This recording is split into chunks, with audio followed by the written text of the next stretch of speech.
గౌరవనీయులైన ముఖ్యమంత్రి రేవంత్ రెడ్డి గారికి నా ఉదయపూర్వక ధన్యవాదాలు.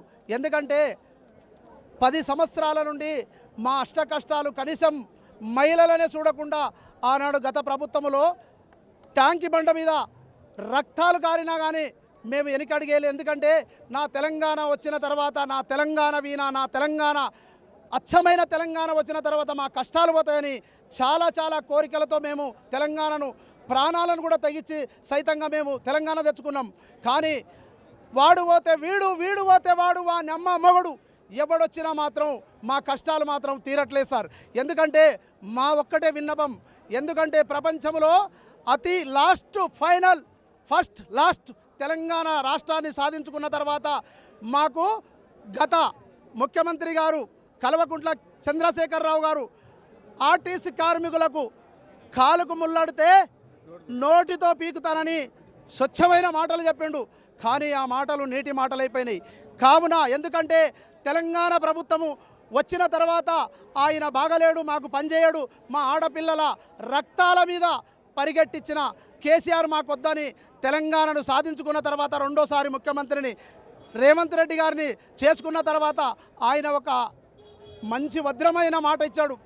కార్మికులు కాదు, ఉద్యోగస్తులు, నా బంధువులు, నా అన్నదమ్ములని చాలా గొప్పలు డబ్బాలు కొట్టుకున్నాడు. కానీ మాకు మిగిలింది సార్ కన్నీళ్ళే. ఎందుకంటే విలీనం ఖచ్చితంగా కాంగ్రెస్ ప్రభుత్వంలో చేస్తారని ఆనాడు ఆమె ఇచ్చిండ్రు.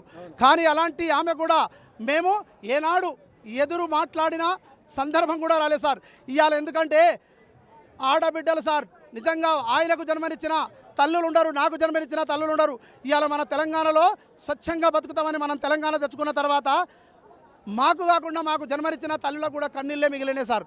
కానీ ఇక గతాన్ని మర్చిపోయి ఇప్పుడన్నా ఈ తెలంగాణ గడ్డ మీద ఏ బాధలు లేకుండా కార్మికులను, ఉద్యోగస్తులను, ప్రతి ఉద్యోగస్తుని కూడా గౌరవించి వాళ్ళను విలీనం చేయాలని మేము పదే 10 సార్లు ఆయన పాదాలకు కూడా వందనాలు చేస్తున్నాం.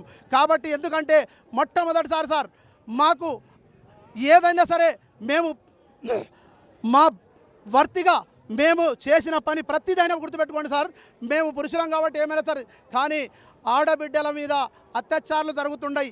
మాట్లాడితే సస్పెండ్, మాట్లాడితే డిప్పస్వేర్ సార్. ఇదే ఒక్కడి సార్, ఎక్కడ ఉన్నాయా సార్? ఎక్కడన్నా రాజ్యాంగబద్ధంగా సార్, ఎక్కడన్నా రాజ్యాంగంలో రాసింది ఒక్కటన్నా ఎవరన్నా ఈ పాలకులు వచ్చిన తర్వాత ఒక్కరిని మాకు నిర్మించిన చూపించామండి.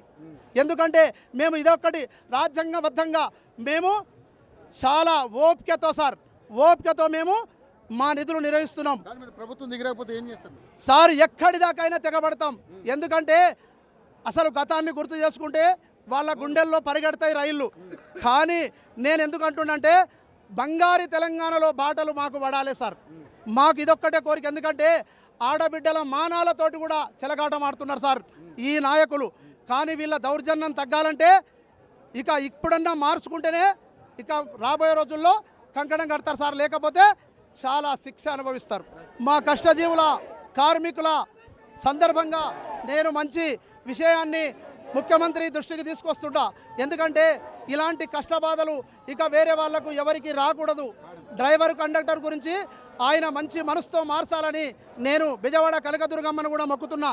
అందుకే ఆయన ద్వారాగా నేను ఒక మంచి ఆర్టీసీ తరపున ఒక పాట పాడాలని కోరుకుంటున్నా. అయ్యో అన్న డ్రైవర్ అన్నో, ఆర్టీసీ డ్రైవర్ అన్న, ప్రజలంటే ప్రాణమన్నో కాపాడుకుంటారన్నా. అన్న డ్రైవర్ అల్లో, అయ్యో అన్న డ్రైవర్ అల్లో, ఆర్టీసీ డ్రైవర్ అల్ల, ప్రజలంటే ప్రాణమన్నో కాపాడుకుంటారన్నా. రాతిరనక పగులనక రయ్యి నా ఊరికే గమ్యము చేరేదాకా గతము గురుతురాదన్నా. అన్న డ్రైవర్ అన్నో, ఆర్టీసీ డ్రైవర్ అన్న, ప్రజలంటే ప్రాణమన్నో కండక్టరు రామన్నా. అయ్యో చెప్పలేని తిప్పలన్నా, చేసేదేమి లేకనన్నా. అన్నదమ్ములోలే మనము కలిసిపోతున్నామన్నా. రాతిరనక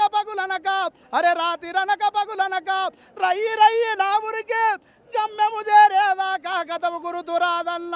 అన్న డ్రైవర్ అల్లో, ఆర్టీసీ డ్రైవర్ అల్ల, ప్రజలంటే ప్రాణమన్నో కాపాడుకుంటారన్నా.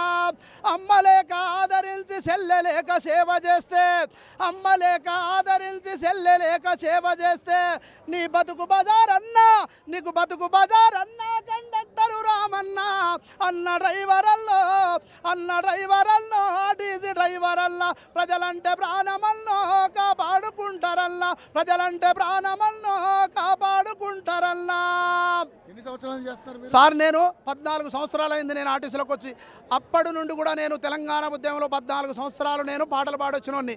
నాకు అష్ట కష్టాలు సర్వ పాపం కూడా తెలుసు. కరీంనగర్ నుండి రాళ్ల దెబ్బలతోటి ఆంధ్ర పాలకులతోటి నలిగి మలిగి వచ్చిన ఈ కుటుంబం పేదరిక కుటుంబం అయినా ప్రజల కోసానికి ప్రాణం ఉన్నంతసేపు పోరాడుతూనే ఉంటా. నా సిద్ధాంతం ఇది.